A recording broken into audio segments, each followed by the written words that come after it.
Vähän mua tuo nousu jännitti, mutta onneksi nyt mennään tasaisesti. Huolettaako sua vielä se Sebastianin ja Isabellan riita? Se ja Sergein temppuilu. Peppi joutuu selviämään nyt yksin. Heidakin pääsi just vasta hoidosta. Olikohan tää sittenkään hyvä idea? Sebastian katsoo niiden perään. Täytyyhän meidänkin päästä välillä vähän vapaalle. Sun varsinkin. Sä oot varmasti oikeassa. Mun on vaan niin vaikea päästä irti ohjaksista. Eihän me sinne loppuelämäksi mennä. Kyllä ne pärjää pari viikkoa ilman meitä.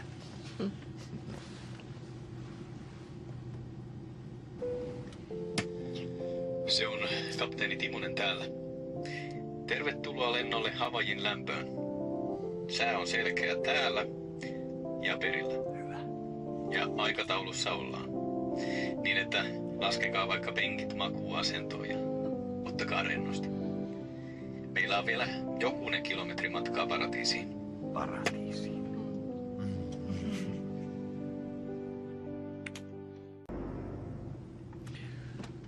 Missähän se lentoemäntä mahtaa olla? Taidetaan olla kolmistaan Timosen kanssa. Kato nyt miten kaunista. Ajatellaan miten pieneltä ihminen voi tuntua kaiken tämän keskellä. Mulla on semmoinen olo, että me saadaan aivan unohtumaton loma. Kohta me syödään possua vartaassa ja tanssitaan leitkaulassa hullumuten. Kunhan ei vaan unohdeta sitten maata riippumatossa palmun alla. Kuule, mä pidän huolen siitä. Hyvä, hyvä. Mitä luulet, olisikohan täällä veskiä? Mä katon sieltä.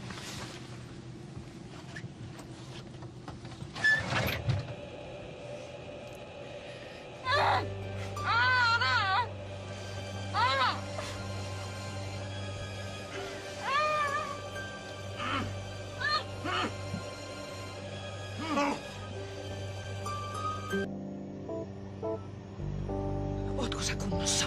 Ja vauva? Kyllä mä luulen. Mut mitä tää nyt on? En tiedä, otetaan nyt vaan rauhassa.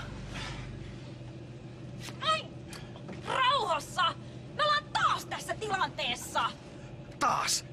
Voisiko joku kertoa mulle, mitä tää oikein on? Onks tää joku piilokamera? Joku sekopää kidnappas mut pakettiautossa keskellä päivää! Ja mut kans.